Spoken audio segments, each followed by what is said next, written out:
Well, welcome. Today we're going to talk about calendaring and scheduling, online booking. So, if you want to set up a calendar so that people can book your time, for example, if you want to book my time, you can go to call.coretactic.net and it's going to bring you into a nice little page. And then here's my scheduler. It looks just like Calendarly. And then I pulled in my reviews. Okay, so what we do is we're going to go to calendar settings. And then these are calendars that are already in the system. So feel free to use one, but let's create a new one. So new calendar. Now I'll kind of explain some of these types. So personal bookings, the one you're going to use, 1-to-1 kind of ratio, meeting with one client.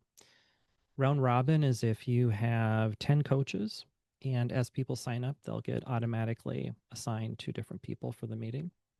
Class booking is for webinars, get people in, a large group of people.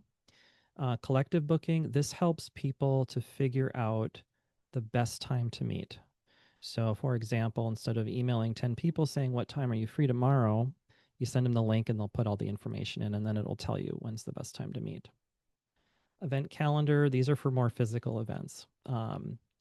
And service booking, these would be like, spa appointments, repair services, things like that. I've been using service bookings for my career coaching and business coaching. It's been pretty good, but we'll use personal. And then you want to give it a title, consultation, and then pick who it's going to be with. And then you have to come up with a unique name for it. So I'm just going to do free consultation. And then it might say it's already taken, and that's okay. Just maybe put a 1 after it. Or we can do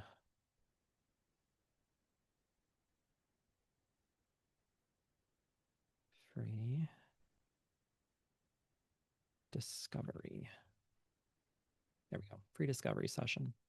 30 minutes. You can pick, when you want to have these meetings or allowed to have these meetings. Enter advanced settings. This is where we're going to go into advanced settings here. And this is where we can upload your logo. And I'll just see if I can quickly find something to upload. Pictures. Okay, so I just uploaded a logo. It's really good to have a description. We can create groups. So if you want a group of calendars just for one-on-one clients, that sort of thing. And then down here is where we're going to set up, is it going to set up a Zoom call, Google Meet? Are they going to call you? You're going to call them? Is it in person? Or you can also just ask them what they want. Availability, again, this is kind of when the calendar will be available, but of course it reads your calendar. And if you're already booked, it won't book over it. I do recommend look busy. And basically, if you have nothing on your calendar, it's going to look like you do so that people don't think you're just sitting there twiddling your thumbs, not doing any work. And this is good for clients because you don't want to have the perception that you don't have any clients. You can also set up reoccurring meetings.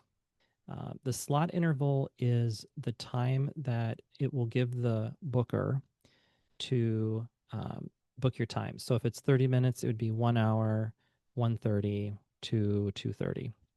Meeting duration, how long you want to go for. If you're doing an hour, I recommend 55 minutes.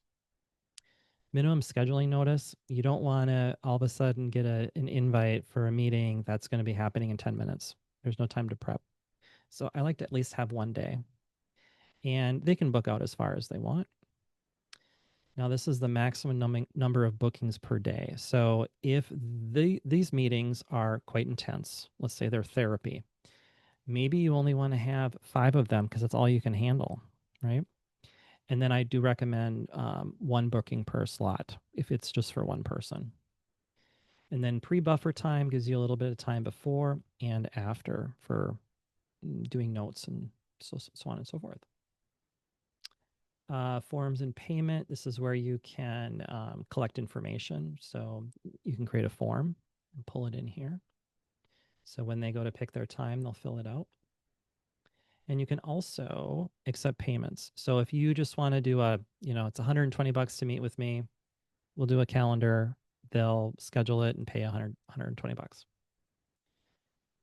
Notifications, these come out of the system to make sure that the user has notification of, how to join, all that sort of thing. And then some customizations. I do not do much with this at all. I kind of leave it alone. And then you're just going to hit save. And then let's go find our calendar. Last updated. I bet it's on page 2. Let's see. Where did that little stinker go? Right here. That's it. So if we want to share this now, we got a link. We can also embed it on another website. So if you want to have an existing website with Canva or Wix, you can throw this code on a website and it'll pull open the calendar, just like Calendarly. That is how to set up a calendar.